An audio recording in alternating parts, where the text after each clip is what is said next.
windmill or seesaw, and I'm going to introduce this tactical motif to you and will explain how it happens, when, and what you can get with this tactical strike. Okay, I'm streaming this webinar on YouTube and Twitch. By the way, guys, please let me know if the sound and video quality is good.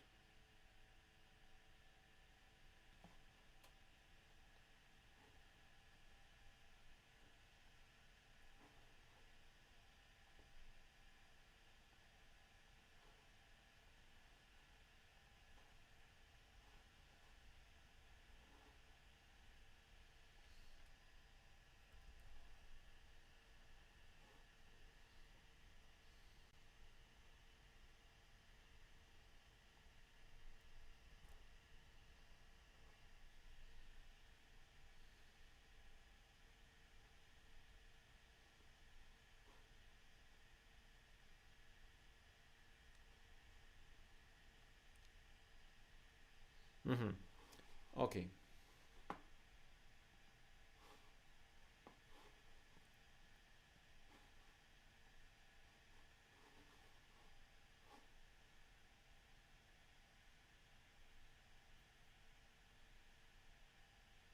Today we are going to analyze several game fragments.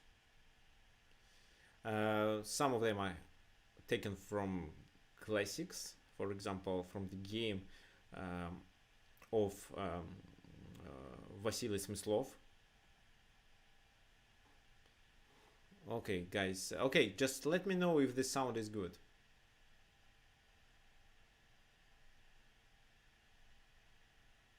Okay, I see people are joining. That's perfect.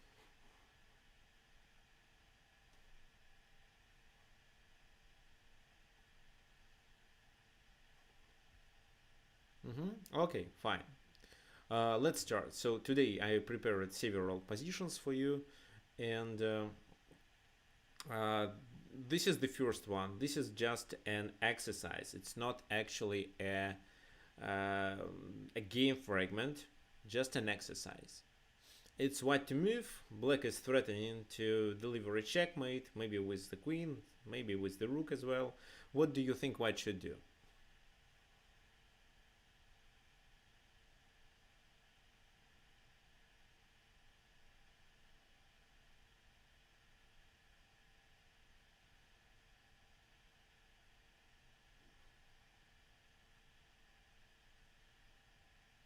So what's your opinion? How would you play in this position for white?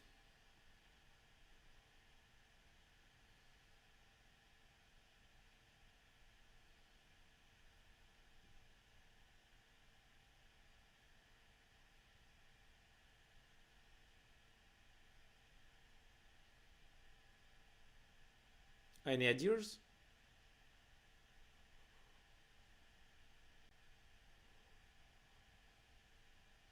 Okay, Forky suggests to sacrifice the queen. To sacrifice the queen on g5, then checkmate cannot be delivered because of the queen being protected on g2. H takes g5 and the rook takes g6. Yes, that's right. Let me play these moves on the board, and then what then? How to continue the combination?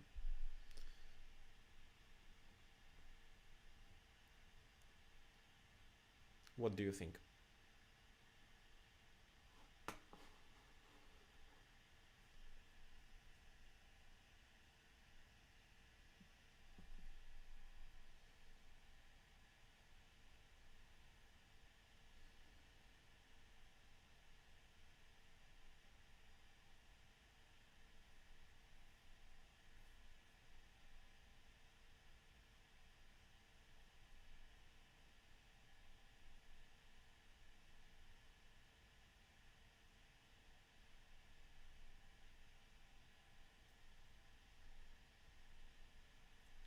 And then you take everything on the 6th rank. That's right.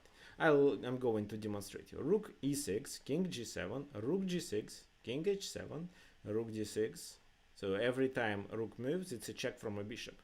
So here we combine discovery checks with ordinary checks.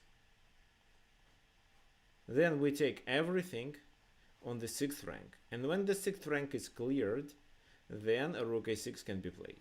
After this move, the queen is hanging. So king moves, rook takes queen, and white is completely winning. With extra rook and 2 extra pawns. Okay, fine. The second example is taken from the game of Vasily Smyslov. We are not going to analyze the entire game, so no, let's quickly go through the game. So something like Tarrasch defense, but black position is quite solid here. Bishop b7, it's almost symmetrical. Knight c3 a6, rook e1, c takes d4, e takes d4, castle, knight f4, bishop f4, and knight e5. This move was a kind of a mistake, but not the main mistake. Black replied with d takes c4, b takes c4, knight takes here, pawn takes, and then they play queen c6, threatening a checkmate. The best move in this position was, of course, f3. But maybe after this move, black would continue with something like that, threatening with a check and knight f2 after that.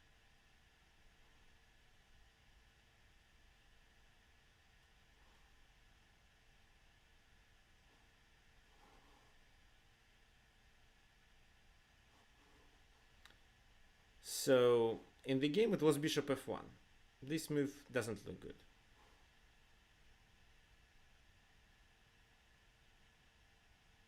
Oh, black could continue with knight e4, but again they played rook fd8, what looks like a logical move. Queen goes to b3, knight g4, attacking on h2, h3, and this is where black applied a tactical strike. What do you think this strike was?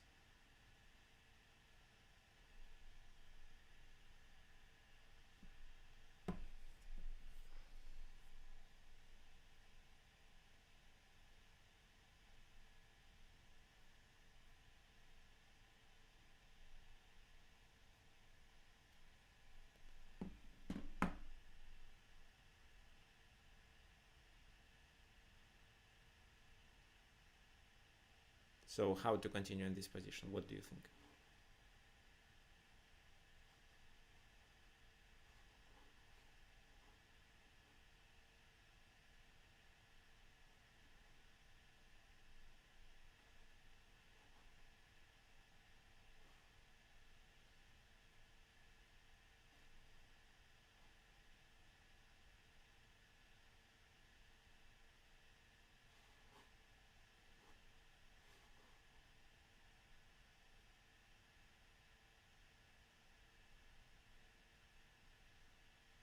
So should we play knight h2 to be able to get rid of this bishop and take on g2? Or you think we can play better?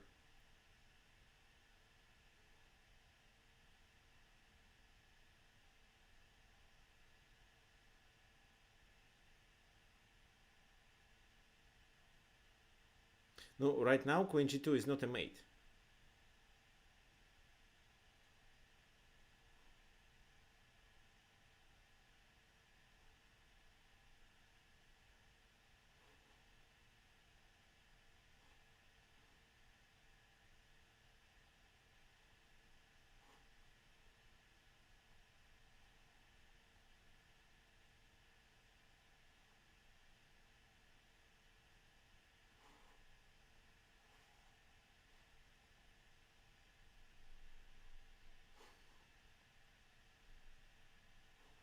Okay, looks like it's too complicated. No, knight h2 of course makes sense here.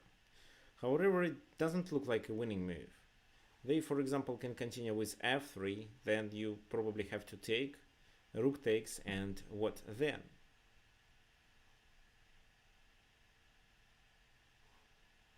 Okay, another solution, another suggestion is to deliver a check, king goes there, and knight f2. Yes, but what's the purpose of this combination?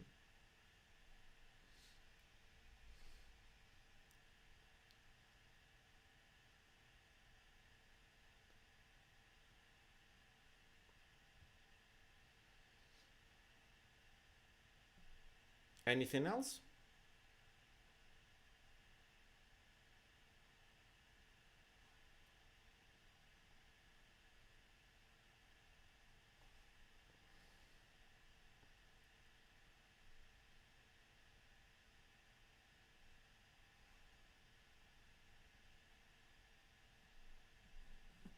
Okay, so here Vasily Smyslov played a strong move, rook d3.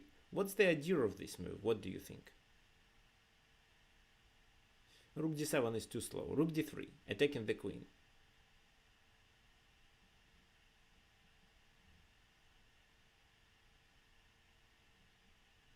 No, okay. So first of all, if queen takes d3, it's bishop h2. Bishop h2, king goes there, and knight f2.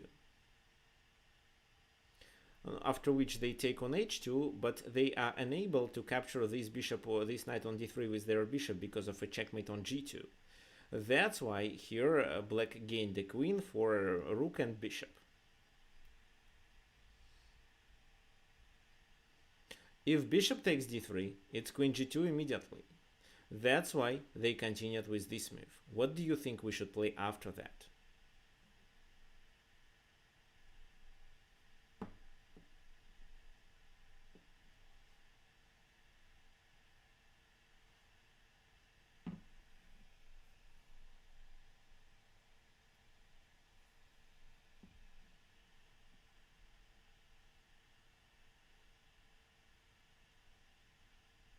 Mhm. Rook h3, the parallax suggests to play rook h3 with a windmill.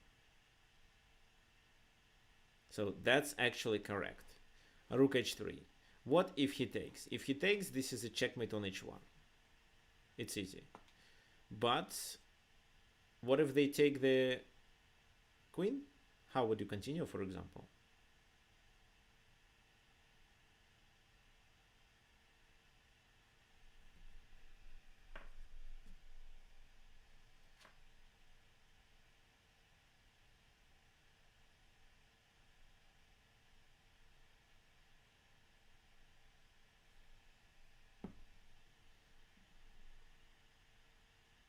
Yes, it's bishop h2.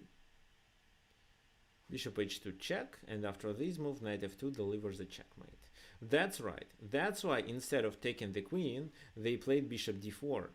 And what happens then? What's your opinion?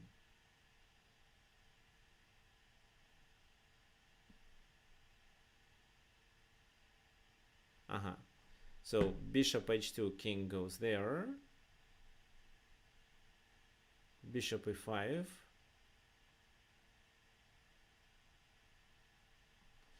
Yeah, that's right. So this is a windmill now. Bishop h2, king h1, bishop e5. You see, the rook cannot be captured because of the pin. King goes back. Again, we repeat the position. And then we play bishop c7 to gain the queen. King goes there, bishop c7, so it's the free queen. Oh, queen for a minor piece. The rook is still not hanging because of queen h1 mate. So that was actually the solution.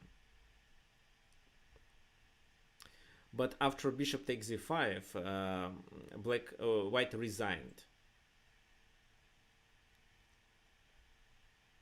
So what did happen in this position? First, to be able to realize that you can't deliver a windmill, you should find out that the king has only a few squares to move, one square.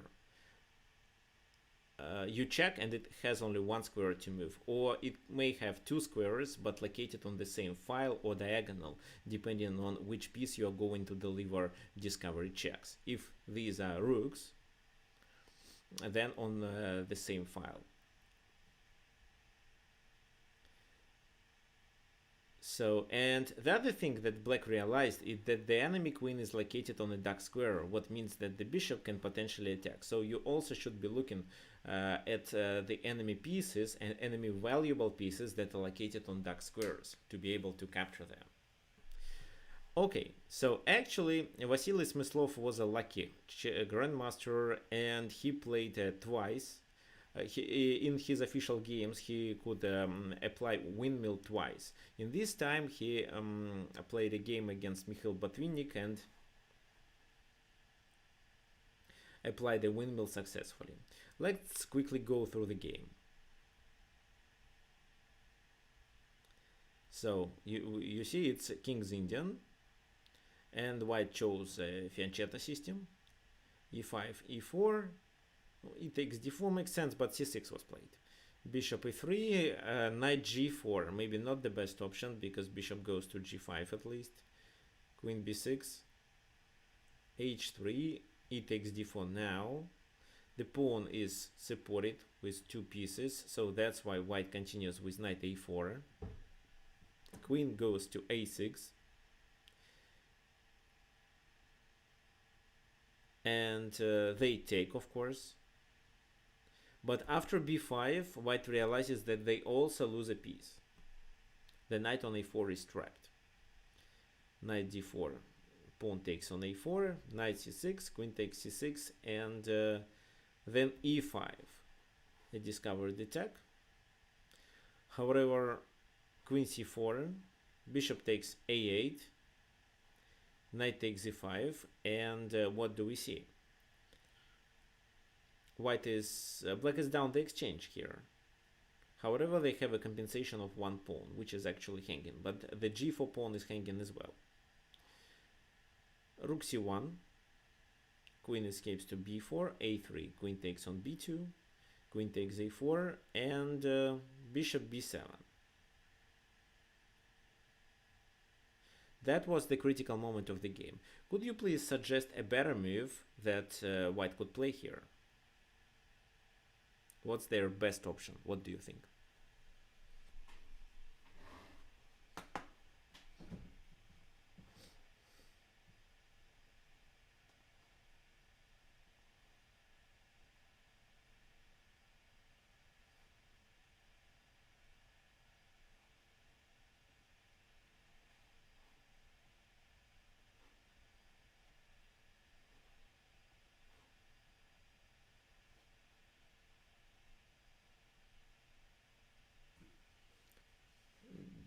So, no, I'm asking what white should do at the moment after bishop b7.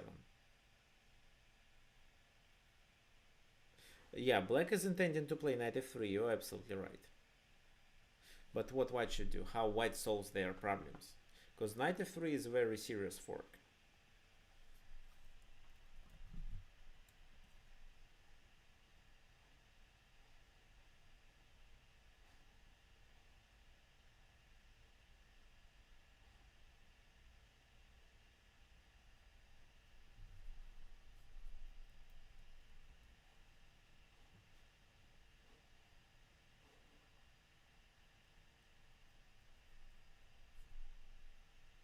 What do you think?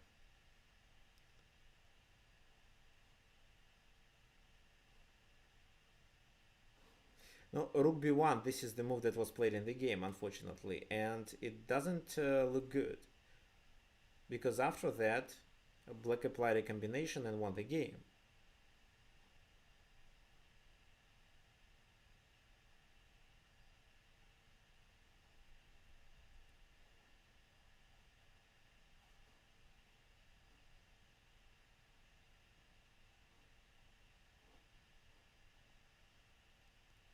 No, of course, the best option here is just to take on b7.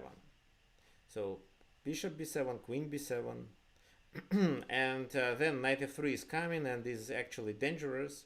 So, but rook c3 solves this problem. For example, knight f3, they sacrifice, queen takes, and this position is equal. Should we take? Okay, bishop e7 and bishop takes d6. The position is approximately equal. Maybe instead of playing knight f3, it's knight g4.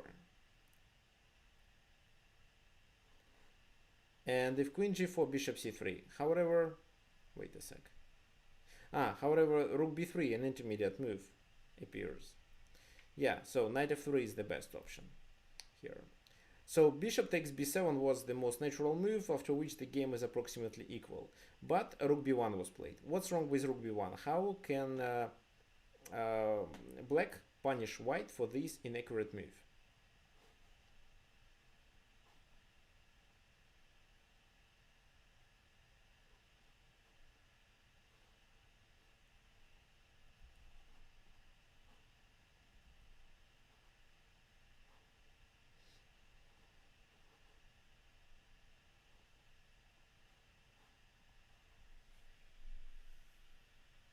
Knight f3.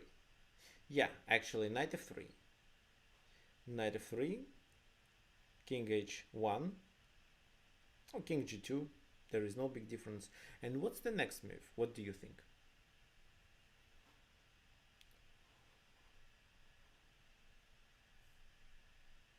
So hi everyone who joined our webinar recently. We're talking about Windmill. In my opinion, this is the most beautiful tactic. Here I ask you to suggest the moves. And this time the question is how to continue, because black queen is hanging. And I'm not sure if black can apply a windmill right now. For example, knight g5, knight takes g5 faces with bishop b7, and in case of queen b7, rook b7. So there is no windmill in the moment. Knight takes g5 doesn't work. Knight d2 doesn't work as well. Bishop takes b7, at least.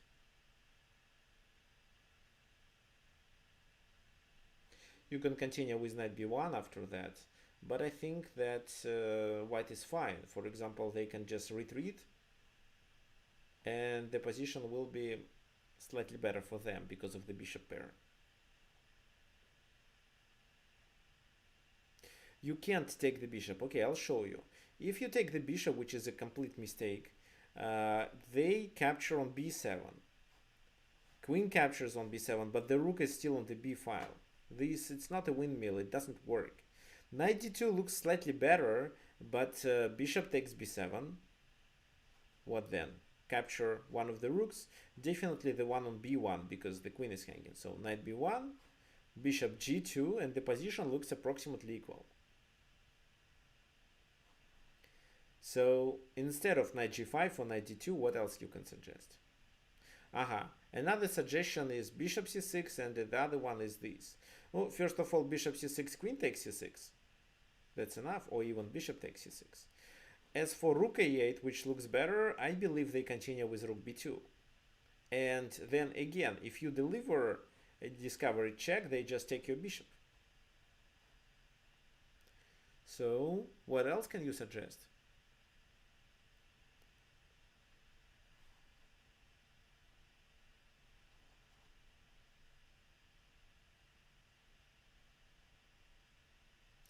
Okay, and Jodo suggests bishop takes a8. That's right, it's bishop takes a8.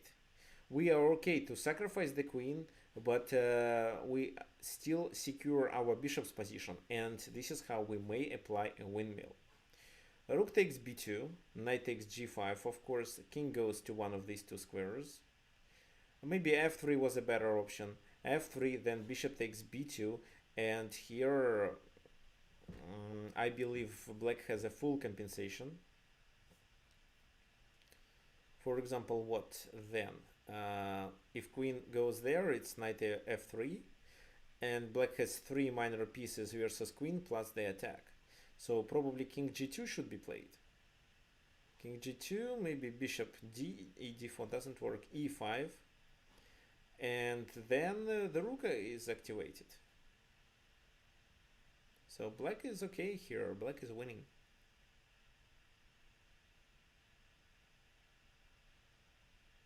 So here the main idea was to secure the bishop's position and take on a8. Rook b2, knight g5, king h2. This is what Mikhail Botvinnik played. And got after, then knight f3, so he is still under the windmill. King goes there, bishop takes b2. And 3 minor pieces, plus the king is in danger.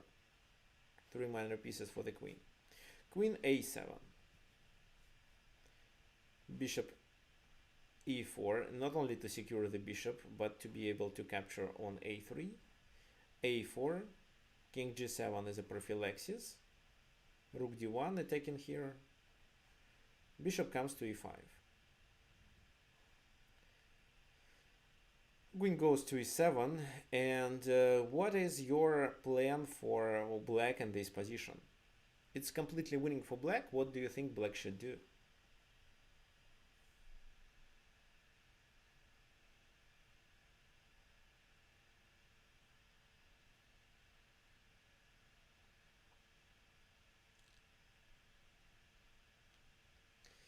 Okay, so there is a question.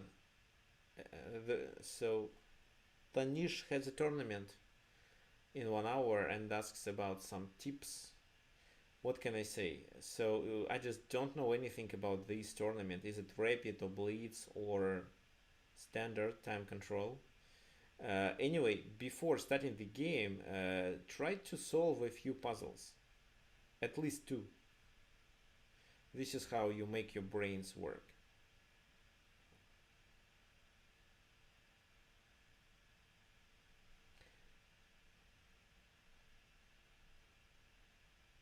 Okay, so what do we have here? Rook c8. Nobody suggested anything. Yeah, rook c8 is actually the best option. Rook c8. Then rook comes to... Well, bishop f6 doesn't make much sense. No, rook c8, rook c2, rook f2. That's the plan. a5, rook c2. The pawn is hanging. So probably this move. Then bishop d3 just. Because if only the rook comes to h2, the game is over. It's a checkmate. That's why here they played king g2. What do you think? How to play then?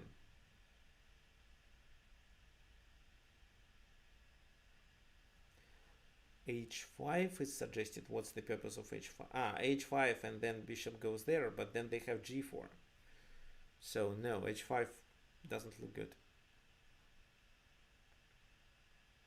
What kind of discovered attack you can deliver?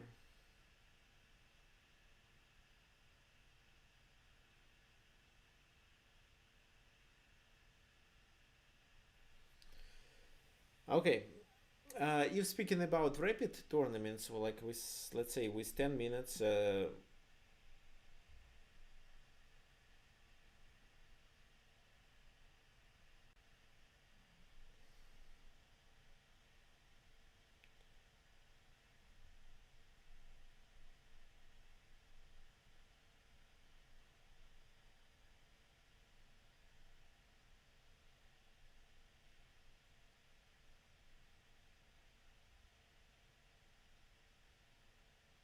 91. What's the purpose of 91? Okay, I was talking about rapid tournaments. So how to prepare for rapid tournaments? At least you may play one game before the tournament and do the puzzles, as I mentioned. What else? Repeat the opening repertoire, because with a short time control, opening repertoire matters. I don't know what your level is, but if it, let's say, from 1500, then try to remember, try to revise your opening repertoire, or just review. This is how you can save time in the very beginning. And then, no, don't hurry, but at the same time, you shouldn't lose by time. So if your opponent plays quickly, don't spend too much time.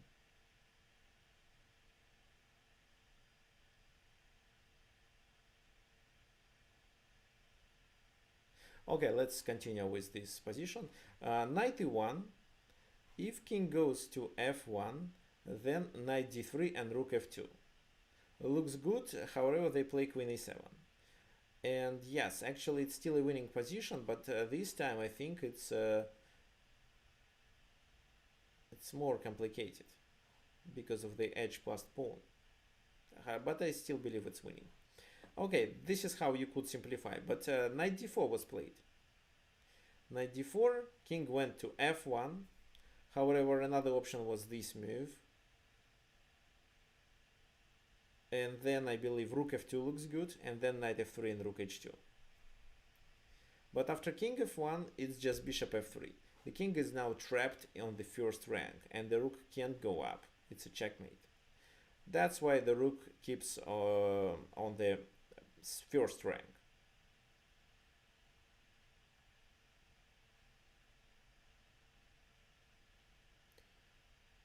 And in this position, just knight b3 was a winning move. Knight b3 threatening with this. However, this option wasn't played. Instead, Vasily Smyslov played knight c6, which is another strong move. Why this? Because with this move, they can secure the pawn. For example, if they continue, how? This move maybe. Then it's just bishop d4 and the pawn is lost anyway.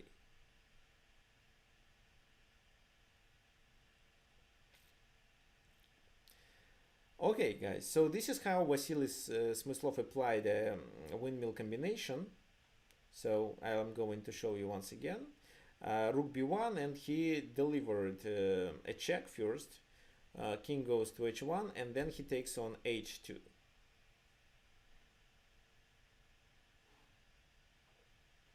After that, he did take and move the knight back, and then just capture it on b2. So what can I say? Here the windmill was applied with two pieces, with bishop and knight. So typically we do it with bishop, with rook and bishop, and bishop and knight. Knight or rook moves and deliver a discovered attack, while the bishop checks, while rook or knight can capture enemy pieces. Okay, the third game that I'm going to demonstrate is the game between Alexander Alekhine and Fletcher. I don't know his name, but the family name is Fletcher. Okay, so for those who is asking about the game, if we can play, no, today I'm conducting a webinar, so I can play with you when I arrange a simul. Next simul will be in 3 weeks, I think. So Alexander Alekhine is playing with white pieces here. Knight f3, knight f6, c4, c5, d4, knight c6, and finally the game transposed to Benoni defense. Oh, we are not going to analyze the entire game, we just need the moment where a windmill was applied. Queen d2 attacking on h6, e4, knight goes to h5, bishop goes back, knight d7. White tries to bring more pieces into the game, however their plan is to play f4 here, fight for the center. This is the reason why he plays this move. Knight d goes to f6, h3 first to prevent knight g4.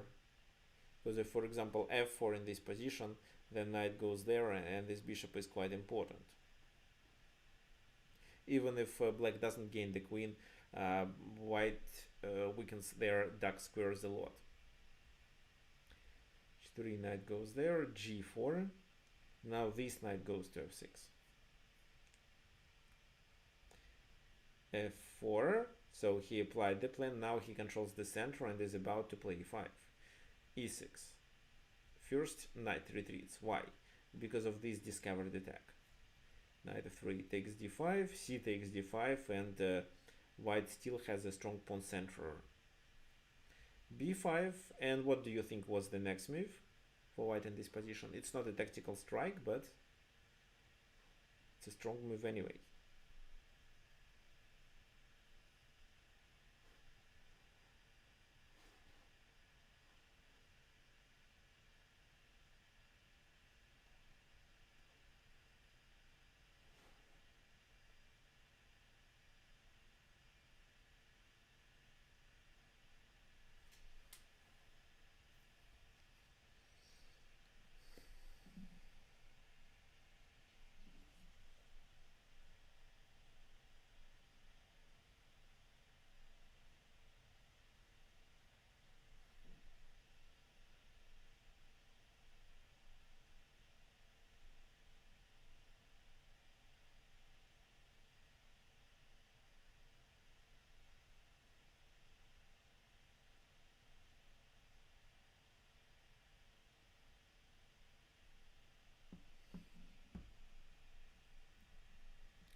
d5 chasing the knight, exactly. And this type of the positions is one of my favorite. When I was playing d4 when I was much younger, it did work for me. So I faced with this position many times, not with this exact, but with this type of the positions. And e5, then d6, and you have two passed pawns, and the enemy position is ruined. f5, g5, and they try to close the position. e5, of course, but b4. So if we take there, they take, and our queen is hanging. That's why knight has to retreat, but the enemy knight goes to the center. Queen d3, and they play f5. This is where Alexander Alekhine made a mistake. He did play e6, which is a logical move because it blocks the bishop, but he has a better option. What do you think was the best option for white in this position?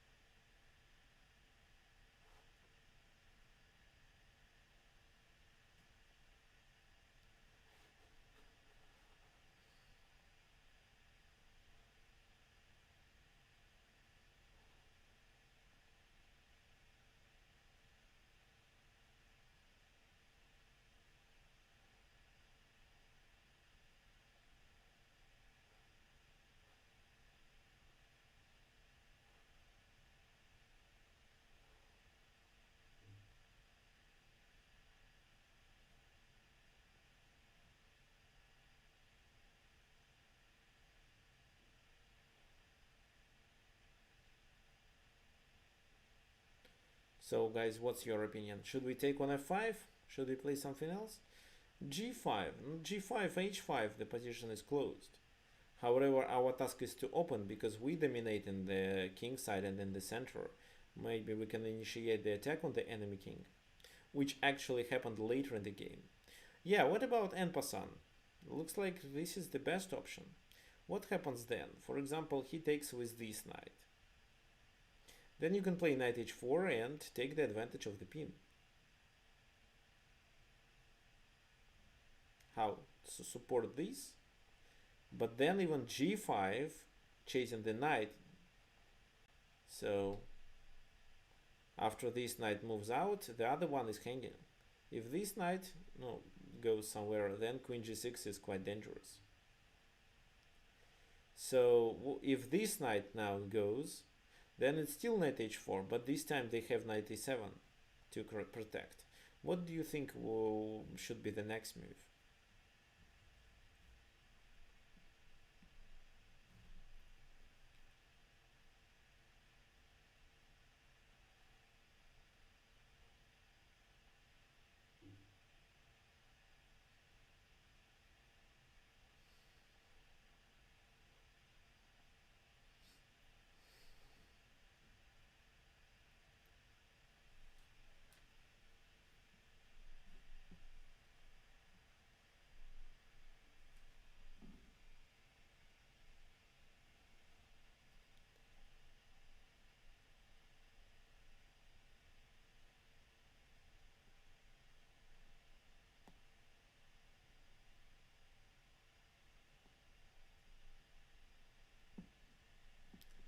Bishop c5 with rook e7. Almost. I don't think we should sacrifice the bishop. It's enough just to play bishop d2 and sacrifice the exchange here. And then take on g6 with the knight, threatening the fork and the discovered attack. Okay, let's go back to the game. Alexander Alekhine probably didn't calculate it or just didn't find the winning option. He played e6 blocking this bishop. However, black reacted with another mistake. They just moved queen e5. Like nothing is happening. G takes f5, g takes f5, and knight h4 with the same idea. But the idea of queen a5 was to play this move. Then what do you think Alexander Alekhine should play? Knight g6 at which moment?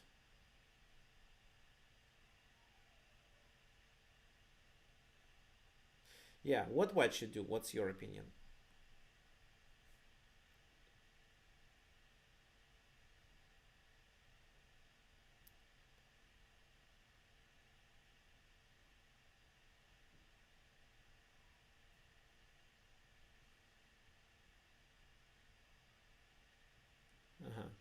Okay, yes. So the rule of en passant was possible at the time of Alexander Alekin. I'm not sure when it appeared first, but I can double check.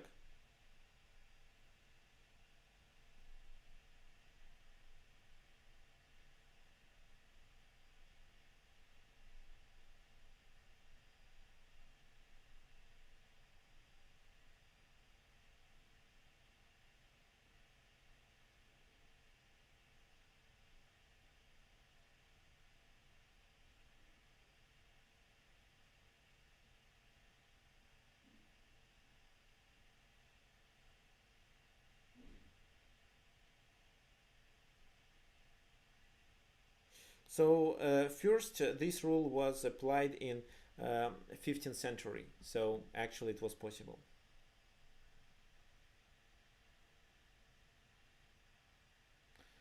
Okay, and again, parallax is correct. It's queen e4 with a windmill.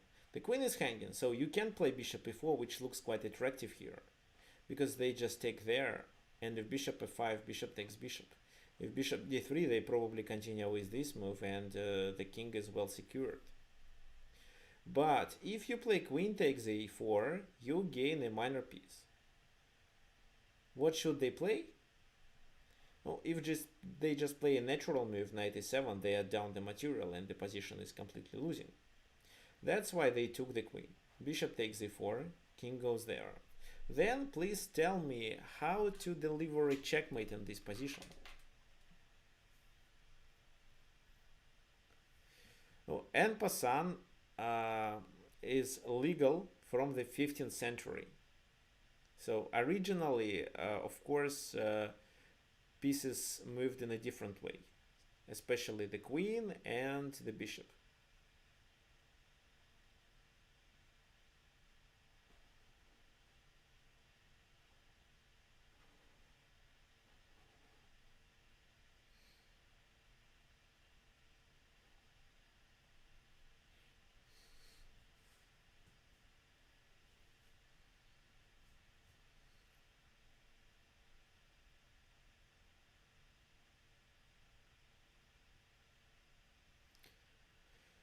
So, how to play a combination and win the game here?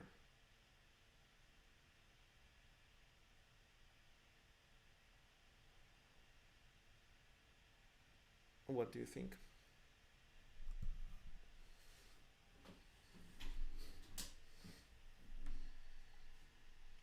Okay, again, parallax is correct with a fork at g7. You're almost correct. Okay, so it's knight g6, right? King h7, knight f7. Oh, knight takes f8. So please, guys, notice here that after knight g6, the king has to move to the h7, which is the only square and which is attacked with our light squared bishop. Check there, which is a double check, but that doesn't really matter because king has only one square to move. King h8, knight g6, king h7, and what do you think? Where this knight should move? Looks like there is almost nothing we can capture around. What can you suggest?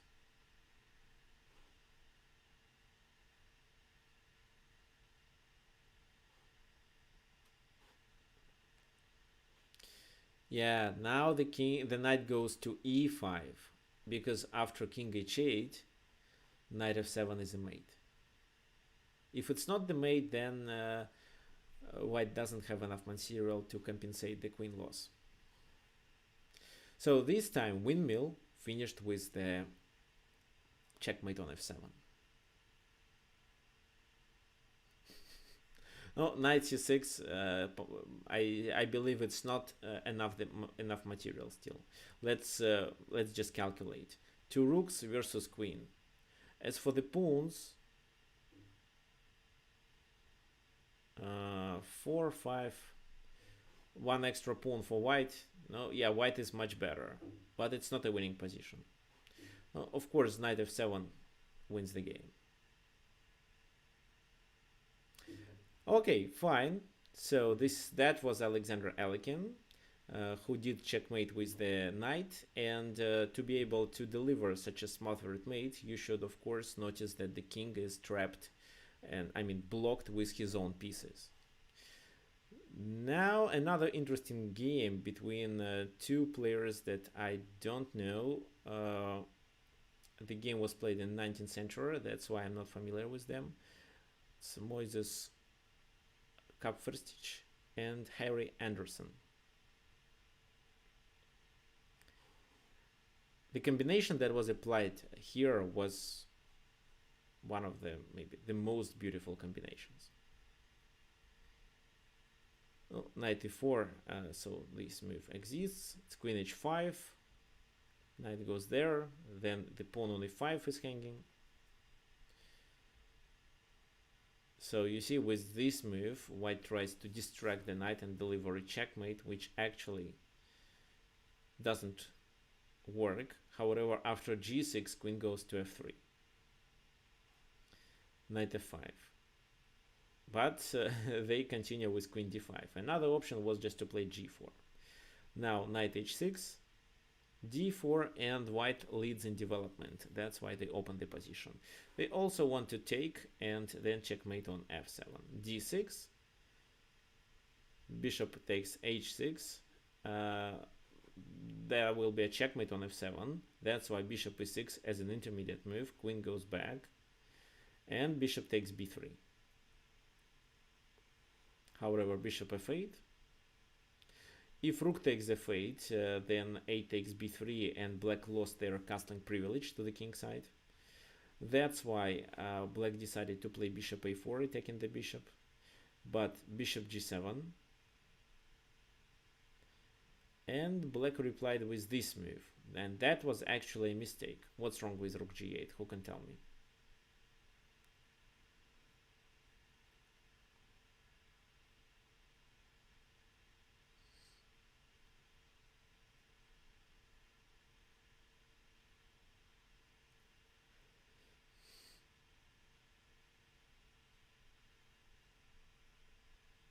What white can do after rook g8?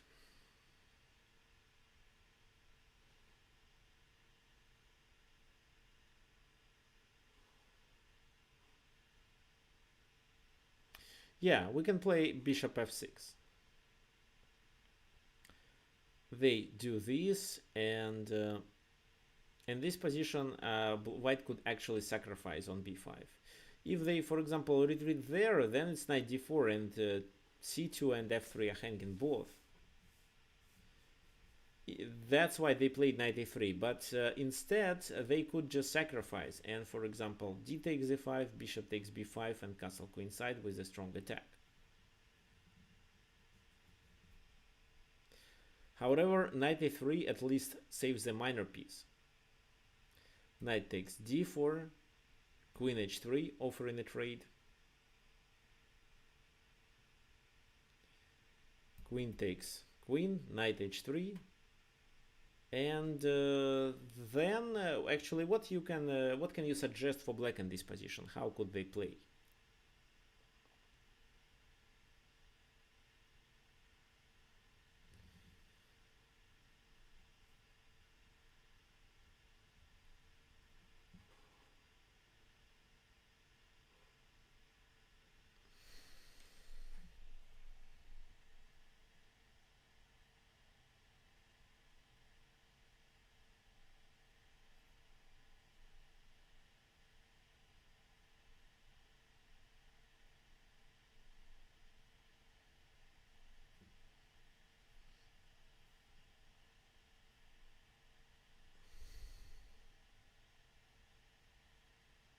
Castle queenside. Black can't castle queenside because of the bishop standing on f6.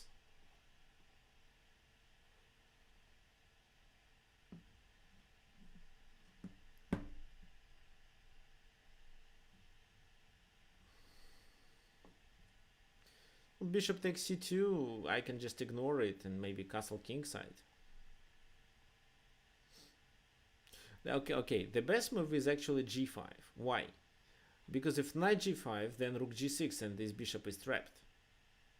If bishop g5, which looks better, then bishop d7 probably, threatening to take the knight and then the bishop.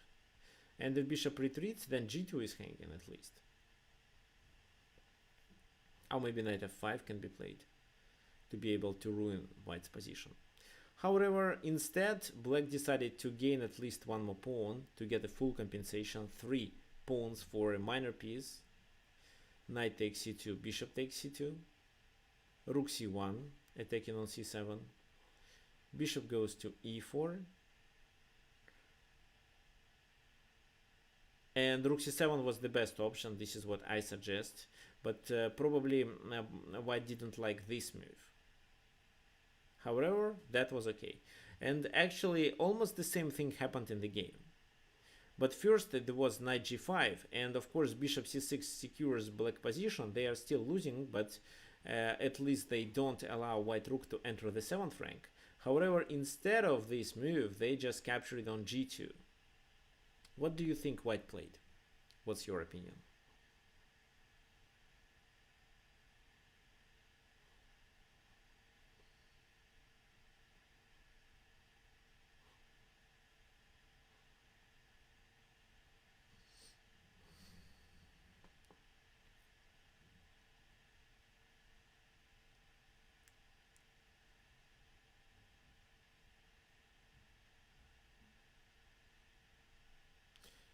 Rook c7, and what about the rook on h1? Do you want to sacrifice it?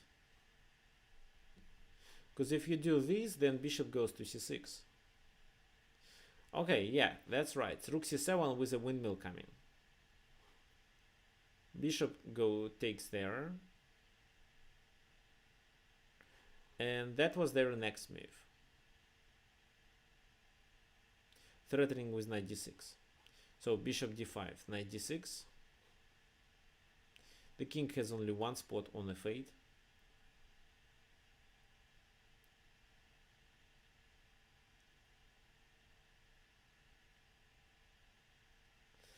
Okay, then please tell me how to gain the material in this position.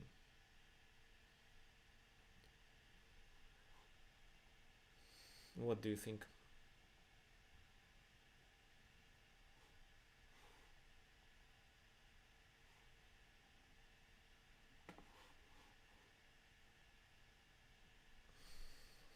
Okay, by the way, guys, while you're thinking, I would like to share that I am about to release the course devoted to the match between Magnus Carlsen and Jan Nepomniachtchi. I call this course Play Chess Like Nepo, where I analyzed 32 games that Jan Nepomniachtchi played against strong players, and where he demonstrated his best skills, which are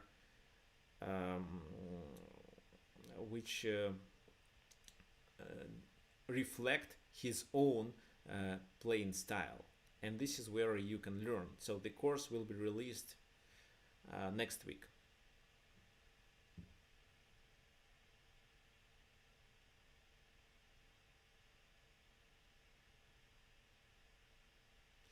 So how to play, how to be able to gain the material here, who knows?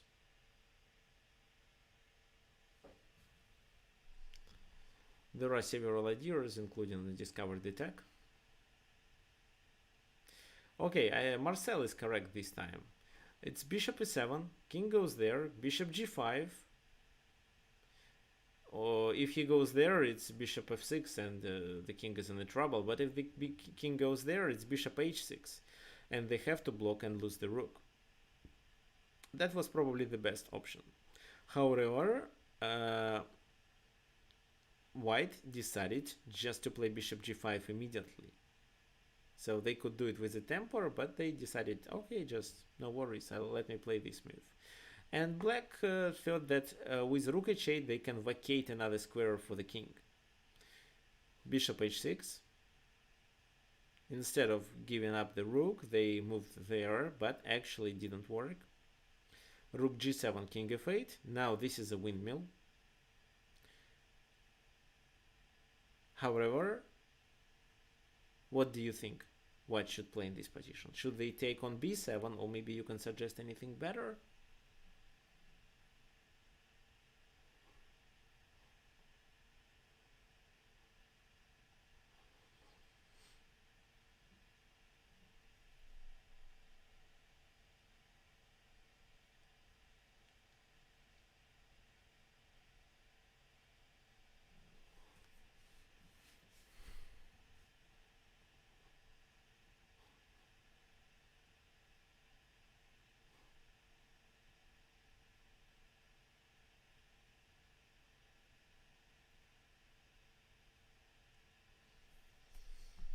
So what's your opinion?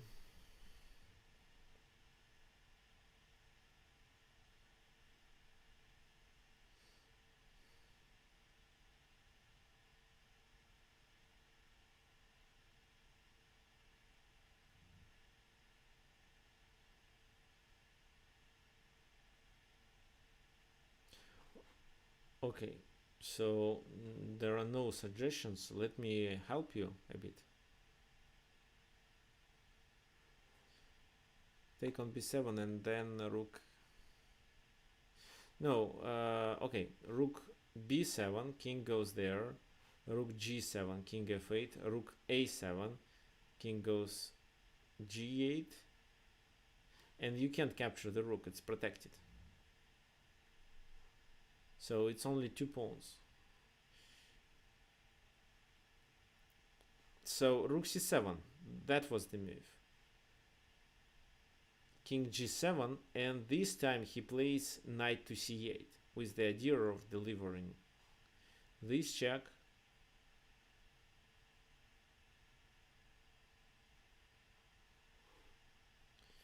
Bishop goes to c6.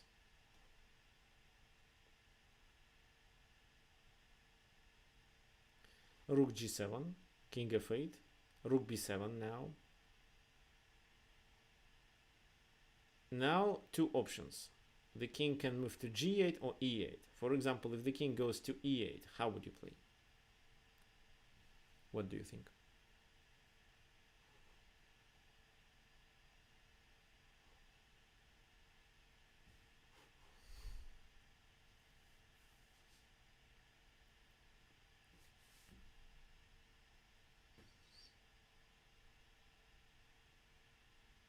Who knows?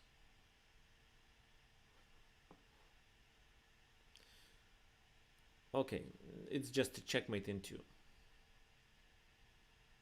Knight d6, king goes there, and bishop g5 is a mate. Yeah, that's right. So that's why king goes to g8. Then this move, king goes there, rook a7, king goes there,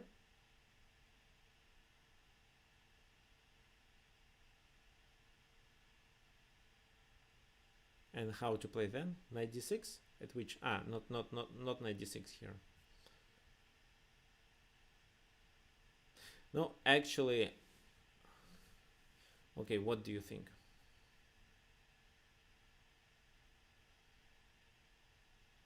The solution was really nice. However, there was a better way to play.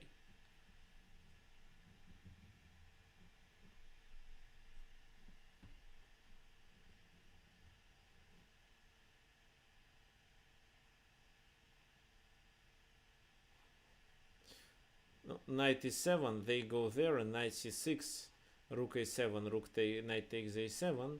Then maybe this move, knight goes somewhere, for example here, rook a2, knight e5. So I'm not sure if it's a winning position. Looks like a winning position, but black has some chances for a draw. So I think it's not knight e7. Okay, white played better. Of course, let me first show the best option. It's rook g7, king f8. Then rook goes there.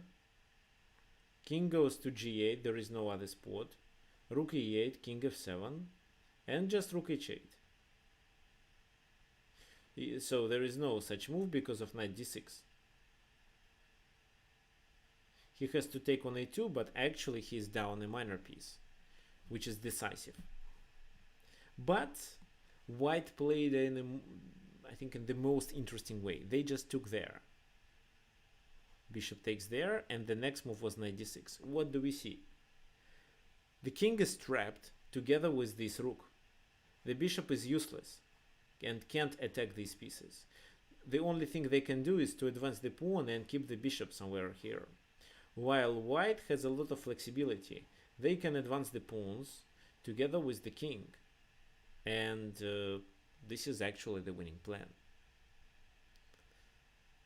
When white decided to go to this position, they just noticed that black can't do anything. They can move pieces and give up them. That's it.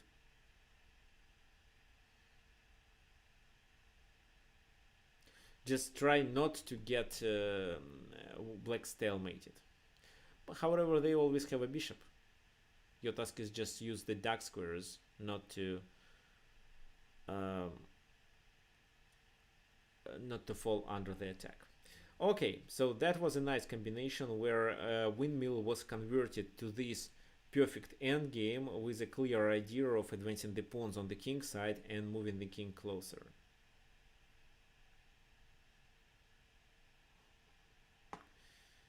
Okay, so let's go back.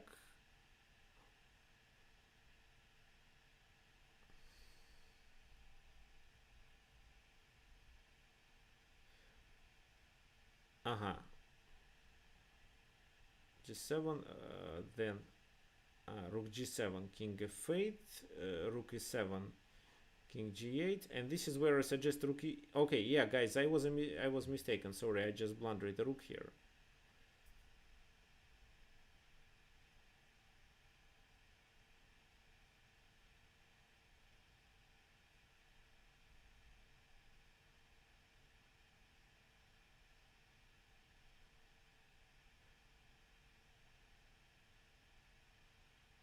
Okay, yeah, in this position there is a better move. I think it's this, rook c7.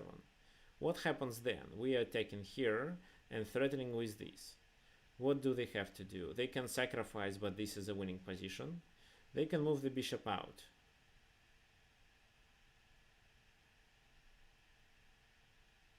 But if they move the bishop out, then we can apply this idea.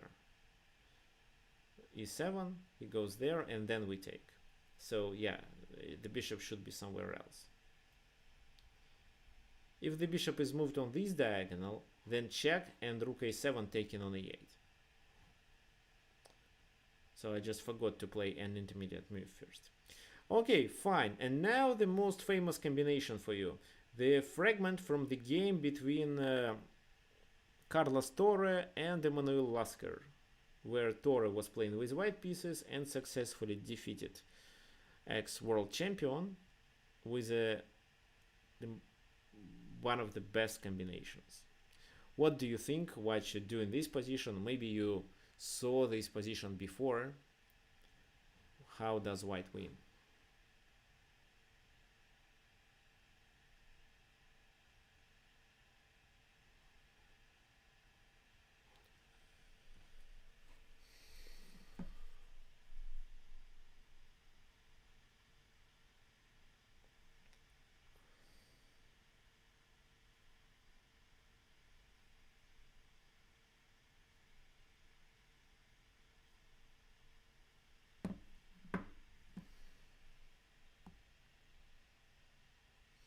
Let me help you a bit. Here, the g7 square is the most weak, and this is where you can take the advantage of your position and apply a windmill.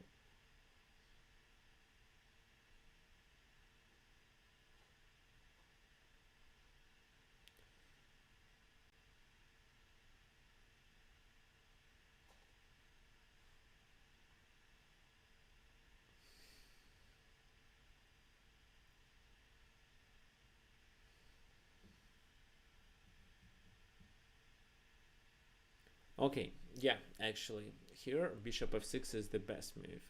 Bishop f6 opens the diagonal, so the queens are hanging now, and white, unfortunately, black has no defensive move such as knight g6.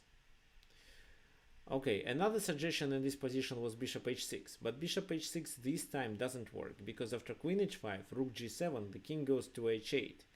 So if we compare it to the bishop on f6, the rook has a lot of discovery checks, while in this position there are no discovery checks at all. So that's why bishop f6, queen takes h5, no other move, and rook takes g7, king h8. How to play then? What do you think?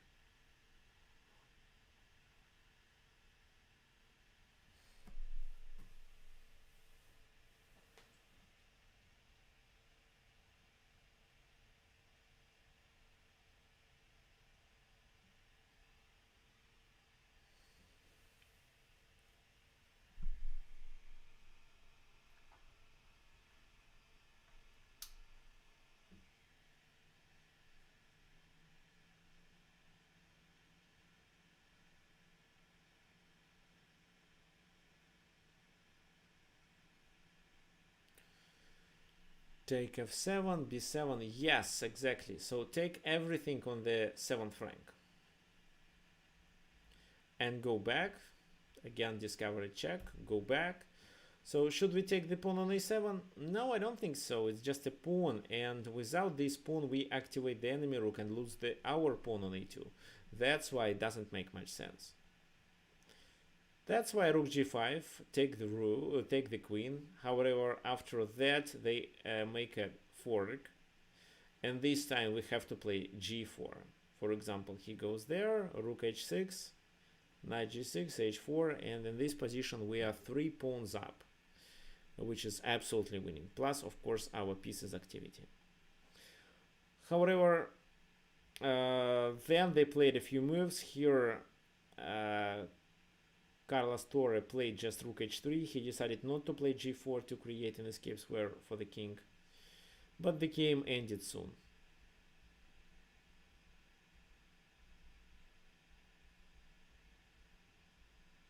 G3, and that's over. No, probably because of a checkmate coming, which is h4. He goes there, and then maybe king goes to h3 and g4.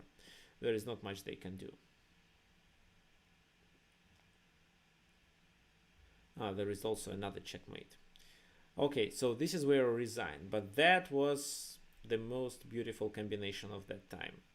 Bishop f6, queens are hanging. If not, then black would play something like that and avoid a windmill, but this time they couldn't. Also, I want you to notice that sometimes it can be not a windmill but a checkmate. For example, if in this position the pawn was on h7, it was enough for us just to retreat somewhere on the g file to open the attack of the bishop, and the king would be checkmated. Okay, now the last game that I prepared for you is actually quite a modern game between Tamas Gelashvili and Rustam Kasimdzhanov.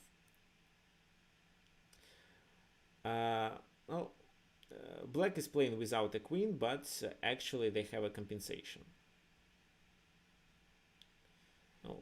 Rook and one minor piece compensates the queen. Not fully, but plus black activity, it should be fine. The best option for white here was just to play queen a7.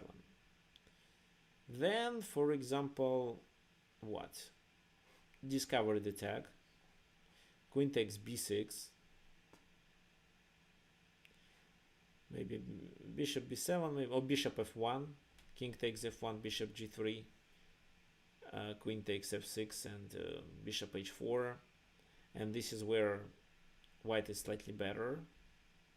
White plays the endgame with rook c2, queen c2. White plays the endgame with the queen versus rook and bishop, but what is more important, they can create a passed pawn on the queen side. This is where white has more chances to succeed. However, instead, they decided to play a more simple way. They just took on d6, and that move was a critical mistake, because this is how they allow black to apply windmill. How to continue then? What do you think, guys?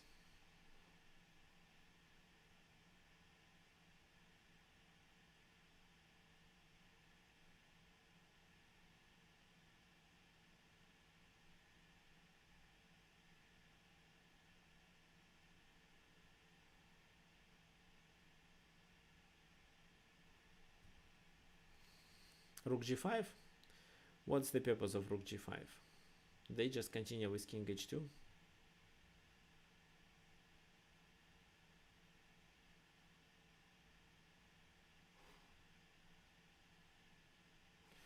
So rook g5, rook g5, queen b7.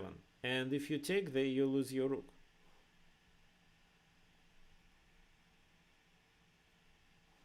No, rook g4 probably. But rook g4, you can join the knight to the attack. He goes there, and then it's just a repetition. So I wanted to find something better. Knight g4 right now. Knight g4, and what if they take on b7 still?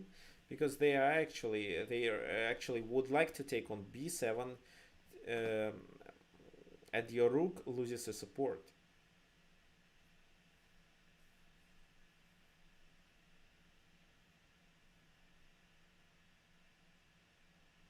So knight g4 doesn't work.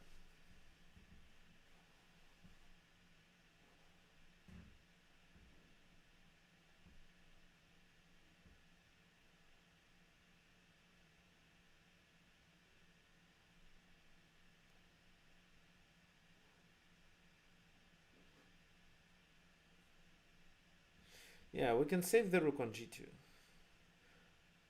Yeah, with rook takes f2.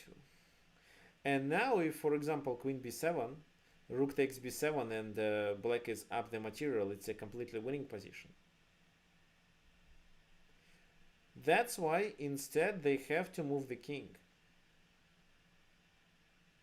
Rook g2 again, king h1. Now black did the same thing with the second rank and moved the rook back.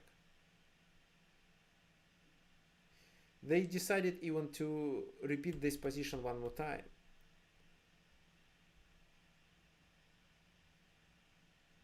What did they play finally? What's your opinion? How to get a winning position here?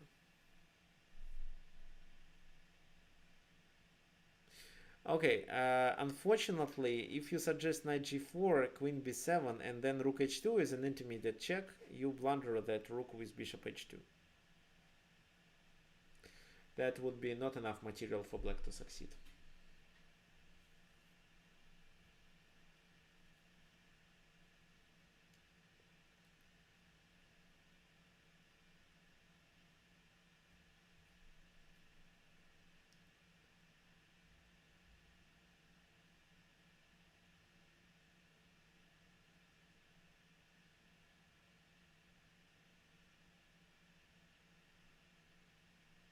Okay, Parallax suggests rook c2.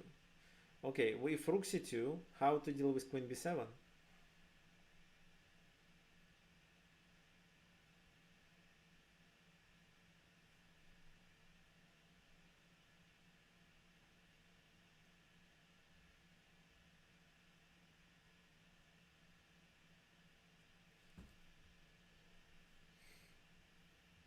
No, first of all, if king goes to g1, we can capture on c1. Bishop f5, rook c8, and the queen is... Yeah, the queen is not trapped because it escapes to b6. Knight g4, bishop goes there. Rook c2, yes, and then we are threatening with a checkmate.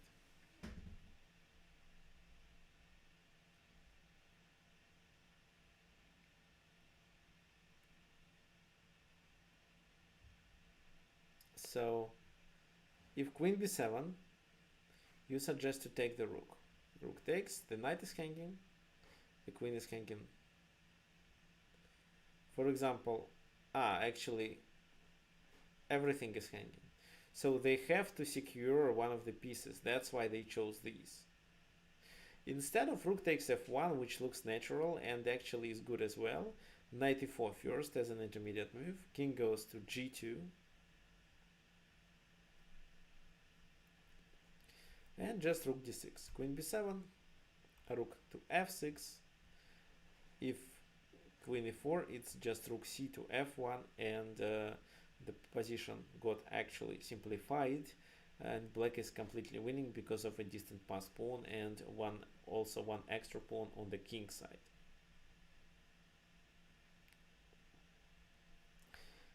Okay, let's go back to this moment of the game. There was a suggestion from Marcel, if I'm not mistaken. Yes, knight g4. Knight g4 was the suggestion. Actually, we did cover this line. Knight g4. At this moment, it's just queen b7, and the rook is hanging. There is no intermediate check because of bishop takes h2. So only capture everything on the second rank.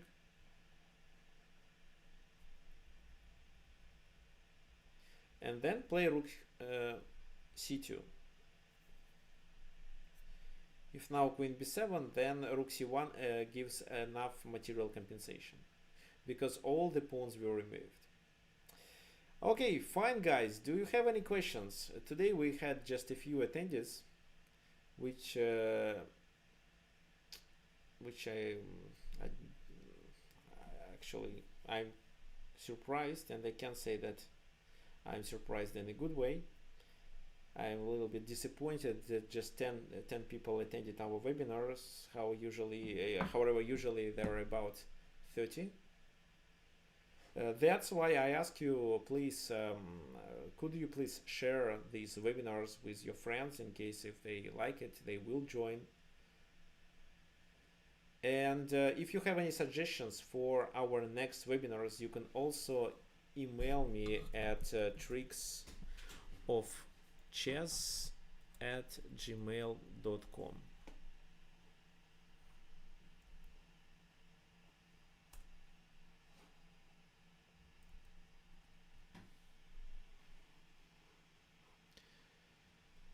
Okay, so everyone is welcome, and see you next Sunday, same time as today. I'm sure there will be something really interesting and of course helpful. Okay, fine. Good luck, guys. See you next week.